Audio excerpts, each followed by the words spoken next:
This is our fourth time together in the book of Philippians, looking at the commandments God gives us as Christians in this particular epistle. I'm going to look at one I wanted to get to yesterday but ran out of time. And this is one we don't like so much, but it's so important. Verse 14, do all things without grumbling or disputing. So he just got through talking about working out our salvation in fear and trembling, and also that God is at work in us to produce this maturity. And then I think he gives us this command maybe so that we're kind of gauging how we're doing. He says, do all things without grumbling and disputing. So as you and I grow in Christ, there should be a little less grumbling going on, right? That grumbling might be a good gauge as how we're doing in our spiritual maturity. And also without disputing. Now remember, the big issue, the one big issue at Philippi was that some of the people weren't getting along. They were disputing. So he says, if you want to gauge whether or not you're working out your salvation with fear and trembling, look at how you're getting along. You shouldn't be disputing. You shouldn't be at war with one another. You should be at harmony with one another. Now I want to go on to another command that comes up in chapter 3, which perhaps goes along with this, and that's verse 1. Finally, my brethren, rejoice in the Lord. Rejoice in the Lord. To write the same things again is no trouble to me. It's a safeguard to you. Here's another command, rejoice in the Lord.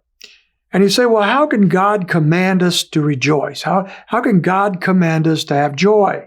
Isn't that an emotion that results from the circumstances of life? And I think biblically it is not.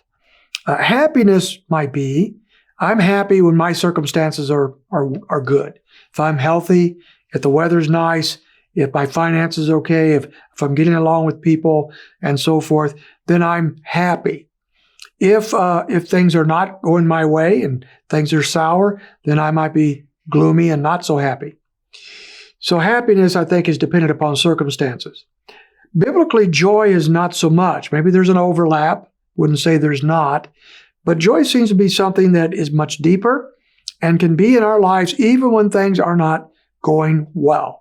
And so he can command us here to rejoice in the Lord. Matter of fact, over in chapter 4, verse 4, he says the same thing. Rejoice in the Lord always. Again, I say rejoice. These are commands.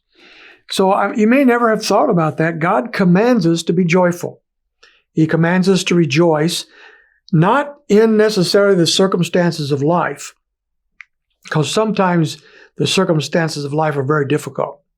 But we can rejoice in the Lord. He never changes. He never lets us down. He's always with us. We can always find joy in Him. And He calls on us to do so, to rejoice in Him. In verse 2 of chapter 3, he talks about something we wouldn't expect to come up here. He says, beware of the dogs, beware of the evil workers, beware of the false circumcision. So he immediately moves from the issue of joy to telling us to beware of something. One of the joy thieves of our lives is false teachers. Those who come along and teach something that is not biblically sound and head us down a wrong direction. And he calls them here in a very unfavorable term. He calls them dogs. Then he follows it up by evil workers. The false circumcision, apparently there were some teaching some kind of Jewish ritual that had to do with circumcision that was probably necessary for salvation, they were saying. And Paul says, beware of these kinds of false teachings. Don't get caught up in that. You cannot have joy in the Lord and be caught up in things that are contrary to His revealed will in the Scriptures. And so he calls on us to be aware of these kinds of things. So he's looking here at these issues to rejoice. In chapter 4, verse 4 that I've already mentioned, rejoice in the Lord always. And so he's not saying circumstantially or on occasion, but there should be this pursuit of joy in the life of the Christian. And once again, to realize this is a command from the Lord Himself to pursue joy. So a joyless Christian is kind of a contradiction in terms. I realize because of our sinfulness, our struggles with ourselves, the circumstances of life, that sometimes the battle for joy is difficult.